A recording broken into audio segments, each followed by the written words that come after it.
Imagine a Pilbara sunset, painting the ridges a fiery red. Now picture a thin, blue dust drifting through the streets of a once happy town.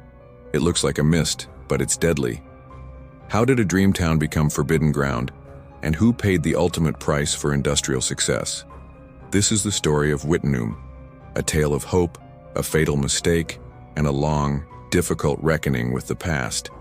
It's a story that, in the end, matters to all of us. Our journey begins in the 1930s, deep in the Pilbara ranges of Western Australia. Here, prospectors discovered what seemed like a miracle mineral, blue asbestos. By 1939, landowner Lang Hancock and his partner Peter Wright started mining it the old-fashioned way, with dynamite and pickaxes. It was a remote operation, 1,000 kilometers from Perth. Back then, asbestos was hailed as a wonder material, celebrated for its incredible resistance to fire and heat. It was used in everything from construction and insulation to industrial machinery. Then, in the mid-20th century, the game changed. A large corporation, Colonial Sugar Refining, bought the mining rights and created a subsidiary, Australian Blue Asbestos. Production skyrocketed. To house the growing workforce, a town sprang up right next to the mine, Wittenoom. In the post-Depression era, people flocked here, desperate for work and a stable life. By 1947, hundreds were employed at the mine, and by the late 1950s, Wittenoom was home to roughly 20,000 people. It was a proper town, with a hospital, a school, a cinema, and parks. It offered a semblance of normal life, far from the hustle of big cities. But beneath this veneer of normality, a silent danger was spreading. Mine waste, full of asbestos grit, was used everywhere. It paved the streets, filled yards, and even made its way into home gardens. The town's signature blue sand turned streets and playgrounds into sources of an invisible, lethal threat. The first alarm bells started ringing in the early 1960s. A local physician, Dr. Jim McNulty, began to notice a disturbing trend, an unusual spike in cases of mesothelioma, a rare and aggressive form of cancer, among the miners and their families. He meticulously recorded each case, tracing medical histories and comparing patient profiles, their age, job, and how long they'd spent at the mine. At first, the numbers were small, but the pattern was undeniable and deeply alarming. First, the workers started getting sick. Then their family members, spouses, and children who had never set foot in the mine began to show the same symptoms. The scientific community was getting involved. Laboratory studies confirmed Dr. McNulty's fears. Asbestos fibers were found embedded in the lungs of the deceased. Air samples taken from Wittenoom revealed terrifyingly high concentrations of these microscopic particles. Physicians and epidemiologists used every tool at their disposal, pathology, radiology, and statistical analysis, to build their case.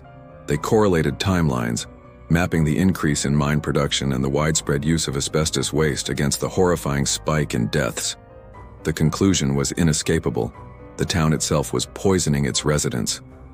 So, what exactly was happening on a microscopic level? The blue asbestos fibers were so fine and sharp that when inhaled, they pierced the delicate lining of the lungs, the pleura. This caused chronic inflammation, which over years scarred the lung tissue, a condition called asbestosis. Eventually, this inflammation would trigger the growth of deadly tumors. The disease had a cruel trick up its sleeve, a latency period that could last for decades. This meant that seemingly innocent, everyday contact with the dust, children playing in sandpits filled with raw asbestos, workers bringing home dusty clothes, families walking on asbestos-paved paths, was a death sentence delivered years later. The scale of this tragedy is staggering. By the time the mine finally closed in 1966, deemed unprofitable, thousands had already been exposed to lethal doses of asbestos. Estimates suggest that more than 2,000 miners and their family members have died as a direct consequence of living and working in Wittenoom. And the danger hasn't gone away. On the slopes surrounding the town, 3 million tons of asbestos waste lie in massive gray-blue hills, some towering 40 meters high. Even today, they continue to slowly release microscopic, deadly dust that drifts for kilometers on the wind. Wittenoom wasn't just a mine, it was a town of vibrant, living stories. It was a place where families moved to build a new life after the Great Depression, where children rode their bicycles down dusty blue streets, and where couples opened cafes and schools. But these everyday details became the chilling evidence in a tragic investigation. Homes were insulated with sacks of raw asbestos. Children's sandpits were filled with it. When the deaths became too frequent to ignore, the community fractured.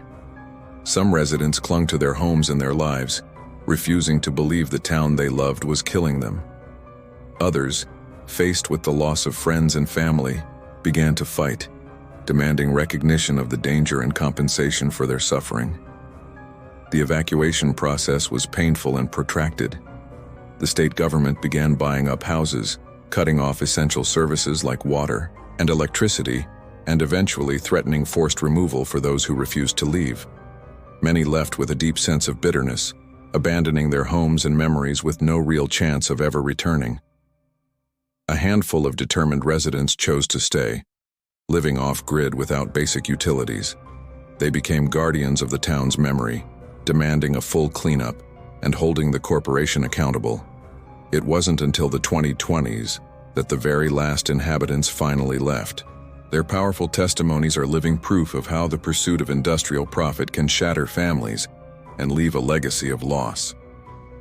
Wittenoom's story is not an isolated incident. It's a tragic chapter in the global history of asbestos. Throughout the 20th century, asbestos was used on a massive scale worldwide, in our homes, our cars, and countless industries. Bans were introduced slowly, with large-scale restrictions only beginning in the 1980s. In some countries, asbestos was still being used well into the 2000s. Similar sacrifice towns have appeared all over the globe, places where production boomed while regulations and worker safety were an afterthought. The result was always the same.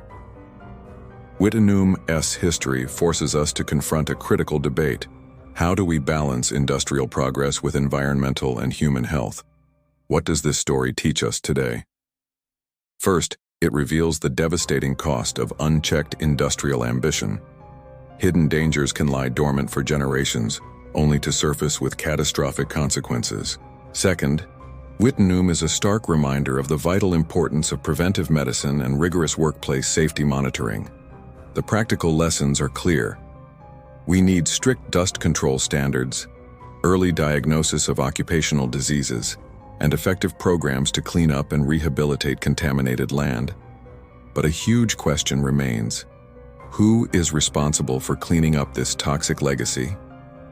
The mine's original owners are long gone, and the government has been reluctant to take on the full financial and logistical burden of the cleanup.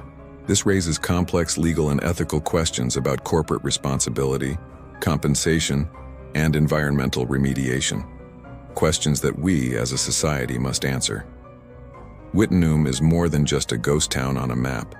It's a mirror, reflecting how corporate greed and a shocking neglect for human safety can turn a dream into a permanent, bleak inheritance. It forces us to ask a fundamental question. What matters more, today's profit or the health and well-being of generations to come? The answer lies in the lessons we choose to learn from those who paid for progress with their lives. Thank you so much for watching. If this story moved you, please consider liking this video and subscribing to our channel for more stories that need to be told. Stay curious and stay safe.